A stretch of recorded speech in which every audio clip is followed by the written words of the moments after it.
All right, welcome back. It is the Vegas Take, Sharp Shapiro. So glad you could join us. Chris Wynn hopping in on a Monday.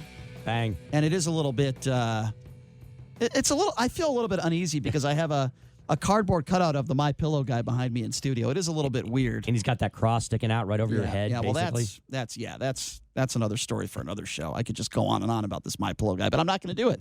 I want to bring up a story that is both incredible, amazing, heroic. Say what you want about this, but this is a 19-year-old who brought a shotgun to Park Rose High School. This is in Portland. And who knows why he did that? Maybe to kill innocent people. I mean, why else would you bring a shotgun into school?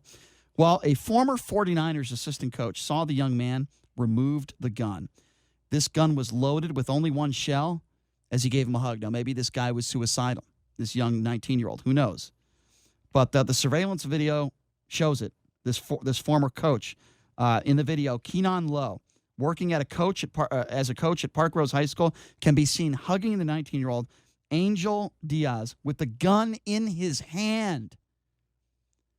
And then another teacher comes over and he gives the gun up. And then this coach, who is a hero, is still hugging this kid. Obviously, this kid is disturbed mentally. There's something going on there. Maybe he's suicidal. Don't know.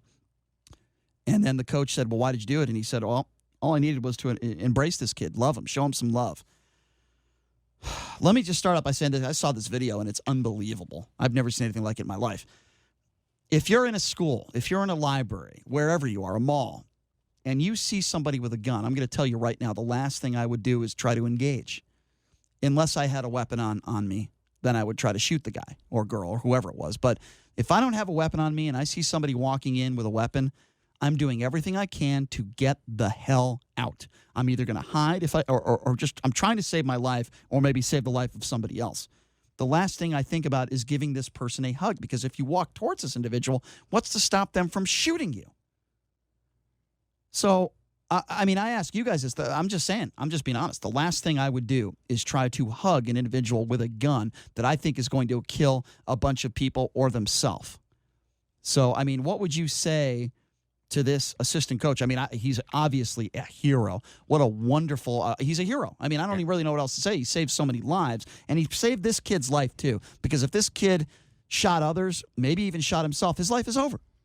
First off, when I saw the video, Brian, I was stunned, because of how it actually transpired, what actually happened. It looked like the coach had got the gun away from the kid in the doorway when he was walking out, right? And then he, in the process of having the gun in his hand, the actual teacher, right, he starts hugging the kid. And then it looked like another teacher or another older student, somebody came by and actually took the gun out of the coach's hand and got it away from the young guy. And the coach continued to hug him. The first thing I thought of when I saw this video was I'm thinking, wow, this is a different direction to go, right? Because let's be honest, a lot of these scenarios, Brian and JD, they go wrong. Right? They go the opposite way. Someone ends up engaging and someone ends up getting killed. Instead, the coach went with absolutely no pun intended here. The coach went the route of, let me kill him with kindness, right? And decided to hug the kid. And hug the kid after the gun was already taken away. That's why this video, and it's become such a national story, it is so unreal, because this is a outcome that no Americans expected in something like this. And it's really remarkable. This totally turns upside down the notion of having more guns is going to stop these shootings. No question. Violence is going to fight violence with violence. Have armed teachers, 4 or 5 armed security guards at every single door, which I've actually been an advocate of myself. It goes to the fact that maybe these kids are lonely. Maybe these kids have been bullied. Maybe these kids are looking for a little bit of love. And it's a very, very interesting turn of events. Yeah, no question. So kudos to this former 49ers assistant. You said Keenan Lowe? Yeah. I think he went to Oregon. Yeah, really a hero, an absolute hero, and can't say enough good things about this young man. And you know what? Not only saved the lives of everybody in that school, but saved the life of that individual that had the gun, and hopefully that individual will get the help they need so that this never has to happen again. Was the individual who had the gun arrested? Absolutely, Okay. 100%. Yes. And I'm sure there was, charges have charges been pressed? That I don't know. I'm sure he was charged. Of course, he was charged with some crimes, but I think he seems to be mentally ill. The fact that he gave the gun up and didn't shoot anybody, I don't think this kid should go to jail for a very long period of time. What I'm more concerned about is get him the help that he needs. And how did he get a shotgun? Yeah, exactly. So we'll learn up. But anyway, I thought it was a really cool story. It's a great ending to the story, yeah, right? it Because really it could is. have gone so many other directions that were just horrendous Yeah, if you really think is. about it. It really is. Yeah. All right, I want to talk a little football. Obviously, we had a lot of NFL games over the weekend, a lot of great college games, but let's start with UNLV. I was one of those people. We had UNLV head coach Tony Sanchez on last week, and they come off of that win on the road against Vandy, and I was one of those people that said, you know what, Oblad now, he's got some confidence. Team's playing better defensively on both sides of the football. I said, you know what? Maybe this is a game. Fresno's not a good football team. So maybe this is a game where they can go in there and maybe steal a win. The spread was 14.5. Oh, boy, was I wrong. UNLV went in there and just awful performance. Oblad was terrible. They made Fresno's offense look like Alabama. They are the team that we thought they were before. I mean, they're just a bad football team. And coach is just not getting it done. This was a game, guys, they absolutely had to have if they wanted any chance in hell of getting to that magic number of 6 wins to be bowl eligible. That didn't happen. They're not making a bowl game. We probably knew that a few weeks ago anyway, but they beat this Vandy team on the road, and people are thinking, oh, well, maybe they've got a chance now. And I was one of those people, I'll be honest. I said, maybe they can steal a win at Fresno. What do you guys make of this performance, number one? And number two, I mean, is there any chance? And listen, it doesn't bring me any joy to say this because I like Tony Sanchez. But is there any chance that he comes back next year? Because there are some people in this town that think he is. Yeah, there's maybe a 5% chance that he comes back. But after watching the display on Saturday, look, after the win, you go up and look, and we understand what Vanderbilt is, right, JD? Vanderbilt is a bottom feeder in the SEC. Well, they just beat Missouri at home this last week. Yeah, so you don't want to get crazy about what UNLV was able to do, going there and winning. And Vanderbilt's coach went nuts after the game. Derek Yeah. Mason lost his mind. We should be talking about that too. But you're expecting, if you're UNLV, you want to build, right, week to week. That's what you're looking to do. You're looking to improve. And then, you go to Fresno and you get down.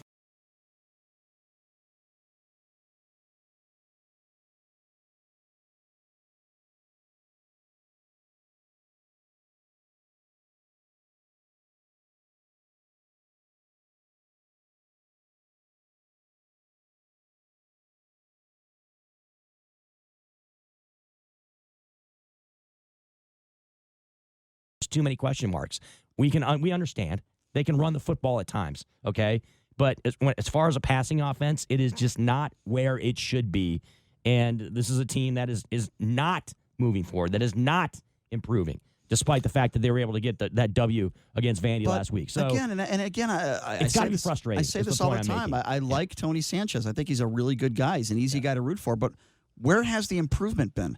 Where has this program improved? And I know people want to talk about the facilities, but if we're just strictly talking about wins and losses. It seems like when it's time, when the expectations are very low, his teams perform. When the expectations are high, they don't. And that's a real problem. No one expected UNLV to beat Vanderbilt, but they beat them by 24 on the road. Everybody expected UNLV to play well against Fresno State, against Boise State. They lose by 36 points to How do you Fresno explain State. that? What's the explanation? I think it just comes down to coaching. I think it comes down to coaching, and Oblad made some really bad passes. So you're saying that when was Magyar hurt? How early in the game? it was, I believe it was like late first quarter, but I'm not 100%. So that was a big deal. So you're saying basically that UNLV does have the talent to compete in the Mountain West, but you're saying you put it all in the coaching. They have some talent to compete in the Mountain West. Fresno State, they do have a good defense. Typically, they play well in space. They don't hurt. They don't hurt themselves. They're fundamentally sound. UNLV didn't have the athletes in that particular game, but Oblad can really throw the ball. It came down to Oblad made some bad decisions on the road. And again, when a team underperforms under pressure and overperforms when there is no pressure, it's not a great team. The University of Iowa has done that for a long, long time for me. When expectations are high, they lose. When expectations are low, they do very, very well. And this is kind of the same situation. And I don't think that Tony Sanchez is probably going to be back next year because you can't have a loss like this. Now watch them go against San Diego State and play them well. Watch them beat Hawaii outright. I don't think that's going to happen. I think they will beat Nevada. Nevada to me is not a very good team. I think they're going to get crushed by San Diego State. But I mean, on air, I said I think that UNLV is going to win the game last week. The spread was 14.5. I watched the line creep up to 15.5, and I didn't even bet it. I didn't even touch the game. I was going to make a big play on it, but the line moved the way it did, and it made no sense to me for a number of reasons. But it's just a really tough situation because Tony Sanchez is a good guy, but I believe he is legitimately outclassed at this level of football right now. So what you're talking about, you're describing an inconsistency in this team. You know, we don't know what week to week what's going to happen when you're saying things like, oh, they could play San Diego State tough. You know, and then they go in and beat Vanderbilt, but then they get crushed by the likes of Fresno State. That's not you're not saying positive things about a college football program when that's the case, where you just don't know what's going to happen. It's really hard to be a fan of a team like that because you're so once you're emotionally invested, once your expectations are high, they just get crushed. They just get cut down. Yep. And for a program that needs to build a fan base, that needs to build consistent fan support, that's not how you do it. In fact, that's how the exact opposite happens. I don't want to dive too deeply into the World Series because Game 1 is tomorrow, and we're going to preview Game 1 tomorrow on the show. So we're going to dive deeper into that. But I do want to talk a little bit about some of the NFL games over the weekend and some of the biggest surprises and disappointments. And I know these are two bad football teams that played yesterday, but the Tennessee Titans and the San Diego Chargers. Did you guys happen to watch the end of that game yesterday? That was San Diego has the ball. They are literally down by, I believe they were down by 1 or 2 points. I don't know. It was a really close game. And San Diego has the ball at the 1 yard line. They had 3 chances to score at the first and goal at the 1, and they fumble the ball literally at the 0 yard line right before the ball crosses the plane, and Tennessee wins the game. That was probably one of the wildest finishes I've seen in the NFL this year.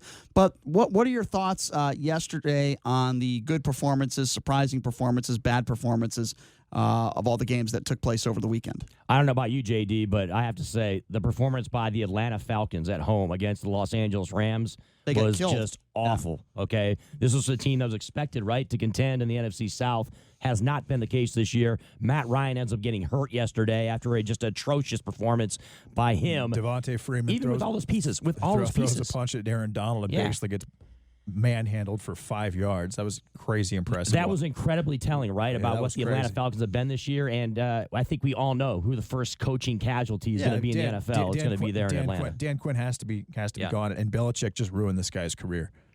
that Super Bowl where they came back from 21 down in the third quarter, that literally ruined Dan Quinn's career, especially now that Sarkisian, his old offensive coordinator who got all the blame, is now the offensive coordinator for the 6-0 San Francisco 49ers. Mm-hmm. I think the Atlanta Falcons, and it's weird because they drafted Chris Lindstrom, Caleb McGarry, 2 offensive linemen, and they can't block anybody. They're giving up sack after sack. They're now in their defense.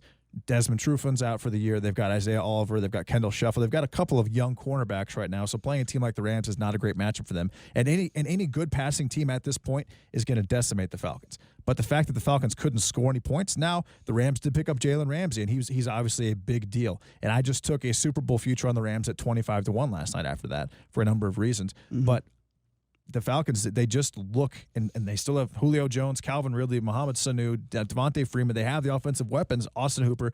They just can't seem to put anything together. And again, when you can't stop someone defensively, you stand no chance, especially in a league like the NFL. All right, let's move ahead to a little bit of baseball because, like I said, we are going to preview Game 1 tomorrow of the World Series. But let's talk a little bit about what transpired and what it took to get here. I don't think anyone's truly surprised about the Washington Nationals. And I know, JD, you said a few months ago that you had some bets on the Nationals to win it all. I'm a little surprised that the Yankees lost a couple games in a row in New York. I didn't think that was going to happen. I thought that this series would have been drawn out to a Game 7. It almost was. Because if not for Altuve hitting a 2-run homer in the bottom of the 9th inning, we would have been seeing a Game 7. On an absolute meatball by Aroldis Chapman. He decides to throw an 84-mile-an-hour changeup against the best high ball hitter because he's 5'6" in Major League Baseball. He throws 101 miles an hour. Here's what I don't understand about Chapman. A little batting practice action there. Okay, and then he smiles. After Altuve just blasted 440 feet. I was going to ask you about that. Here's what bothered me about that whole situation. Not even the fact, and you're right, it was a horrible pitch in that spot. You're almost better off walking him if you're going to do that. Oh, that's just embarrassing. But if you do something like that and you just ended the season for your team, why do you stand there? And I know some people are going to say, oh, he was in shock. When I'm in shock, I'm not smiling. What do you? How do you explain I'll Chapman tell you what it was, Brian. smiling? I'll tell you what it was. It was a wry smile on his part. He was smiling to keep himself from crying. Basically, I think that's what his You really mentality think? was. I don't know do. if I believe I don't that. think he's Man, I'll smiling. tell I don't you think this. he's all happy about it, saying, I'm the guy that's giving up Brian, late inning bombs to win games. There's no way he was shocked. The pitch was it was an 84-mile-an-hour changeup. The guy throws 102. I'm not going to give him that much credit. All he needed, I mean, it was if there was one hit, if there was one pitch that Altuve was going to take yard, it was that one, and he decided to throw it. I have no idea why. He should have thrown 5 fastballs in on Altuve. If he walks him, fine. If Altuve chases one, fine. The game's they get to the top of the 10th inning. Yeah. But let's be honest, though, that was a crazy 9th inning overall. I mean, DJ LeMahieu hitting a 2-run shot to tie that game up. That kid is going to be one of the best hitters in baseball for a very long time. That kid's unbelievable. He won he's already been good. He's won been good for a while with the Rockies 2 He's years unbelievable. ago. And that at bat was unbelievable. It was great. It was a 9 he fought pitch off so many pitches. A 9-pitch at bat, and then he takes the last one for the 2-run bomb that Springer almost, if he was 6'6", he would have got. I thought Judge was very disappointing in this series. No, Edwin Encarnacion had the terrible. Had the worst series for an offensive player in Major League Baseball history. Okay, Aaron Judge he was 0 of 23 from designated hitter spot. And Aaron Boone should have forced Giancarlo Stanton to play every single game, and he didn't. And it really pisses me off. I don't think Boone did a very good job in this series. I thought Boone was out. There's a lot of people in New York that are angry that he didn't make some lineup changes to a couple guys in the lineup, like Encarnacion, who were cold, beyond cold. Brian, cold isn't even the word. He was 0 for 23 and Sanchez with 2 walks. Sanchez is another guy that a lot of people thought shouldn't have been in the lineup. There's a lot of people in the lineup that a lot of people feel should not. And I think Boone was outmanaged. And here's the problem with the Astros: those relievers they have, they throw these. They throw. It's Osuna throws hard, but a lot of those guys like Joe Smith, Will Harris, Ryan Presley, they throw junk. They throw curveballs. They throw sliders. These Yankees hitters are if they don't hit it very well, it's going to be an out. If they catch one, it's gone. But they have home run hitters. And you're right, Brian. I think that Gary Sanchez, he was terrible. He has a big bat.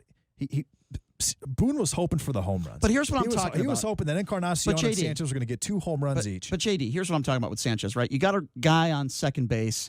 There's maybe nobody out. Get him over to third. He couldn't even do that. Yeah, but he didn't do the little things. I mean, there are pitchers that can take care of that stuff. And Sanchez, all he did in this series was strike out. And there's a lot of people in New York that said, get him the hell out of the lineup. And Boone didn't do it. Why? Because Sanchez is a good catcher behind the plate. Typically, he's great for Tanaka. He's great. Catching is a big deal in Major League Baseball. But when you look and Austin Romine's bat isn't very good. Now, they could have played Kyle Higashioka, but I'm not sure he was actually on the roster. But, JD, when you look at the reason why the Yankees lost the series, you have to say to yourself, it wasn't even the pitching necessarily. It was not getting runners in scoring position, getting them in, stranding runners on. I think they hit, 115? But, I mean, you look at the catch by Josh Reddick. You look at the catch by Michael Brantley. That was fantastic. If Brantley misses that ball, if Reddick misses that ball, that's an inside-the-park home run for Gardner on Reddick's hit. And then Brantley, that's at least a triple. Those were stupid plays they made. They shouldn't have tried to make those catches. However, Judge did make a great play yesterday in the outfield, too. Not like that. Well, he saved a run. The Yankees made no plays like that the entire. And if you watch the game, I mean, the Astros, they were so fortunate. There were several times where the Yankees had 2 on, and they had a good hit. This happened to Gardner 3 or 4 times. A lot of lineouts with amazing plays. That's not going to happen with the Nationals. The Nationals, some of the guys hit bombs like a Matt Adams, but a lot of those guys are fast. They make contact. Those Houston relievers, and if you watch the Tampa Bay series, those Houston relievers got lit up. That's what's going to happen in this National game. I like almost every game of this series to go over, to be honest with you, and I think the Nationals, they either win in 6 or 7. Wow, really? Even with those top 2 pitchers for Houston and also the pitching staff of the Washington Nationals. Are you surprised? Which is why they're there. You've got in the World Scherzer, Series. Are you Scherzer, surprised? Strasburg, Corbin, Anibal Sanchez. So are you surprised with the odds? I think Houston's like minus 175, right? Houston is minus 220. Is that how high they are from now? What I saw Holy smokes. I didn't know that. And do you know how big of a hit Vegas is getting? And even not just Vegas, the new states just legalized sports betting. Mm-hmm. After the Astros picked up Greinke, what sane person wouldn't put whatever X amount of dollars on the Astros at 3-1, which I think they were at that point? Yeah.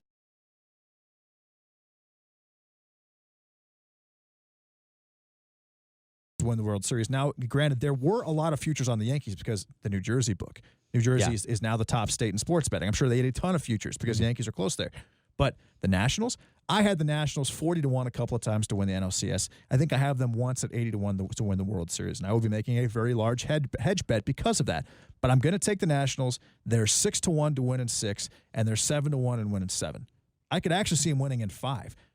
Their lineup matches up with the Astros bullpen, and their starting 3, I would say, is probably better than the Astros starting 3. We're talking Strasburg, Scherzer, and Patrick Corbin. So I like the Nationals to win this World Series. Chris, So a real possibility of the nation's capital getting in one calendar year 3 championships, of course, with the WNBA championship. Obviously, the Washington Capitals won the championship as well, too. And now I think the Nationals are in a prime spot, especially with JD, you just rattled off those starters. I mean, that is a formidable setup that they have to go against in the Houston Astros. But that being said, they had time. The Astros had timely hitting in this American League Championship Series. You get the home run by Gurriel, in the first inning in that game. It wasn't just all about Springer and Altuve obviously winning the game. There's other guys that can hit in that lineup. Correa's so it's going defense, to be about that. Like on that double play where Correa threw that ball from second base. Yeah. That was one of the hardest throws I've ever seen in my entire life. Yeah. I mean, the Astros played almost perfectly defensively in that series, and I just don't see that happening again. But I just see that Washington Nationals with that pitching staff and with their bullpen, I think that is going to end up being the difference in this series. And you've got Adam Eaton, Ryan Zimmerman, Juan Soto, Anthony Rendon, who probably is second in the MVP, Victor Robles, Matt Adams, the 2 catchers, Suzuki and Gomes. They have a really, really good offensive team. Howie Kendrick, who's had a giant postseason so far. A resurgence for Howie Kendrick, of course. Who is Mr. Clutch. They have the bats, and they have the depth to compete with the Astros. One thing they do not have is the bullpen. But I'm really impressed with Dave Martinez and how he's coaching. Well, I always love watching postseason baseball because every pitch actually does matter. We see all these games during the regular season, and they're so drawn out. But I think this is going to be a good series. I think these are the 2 best teams in baseball. Not always do we say that.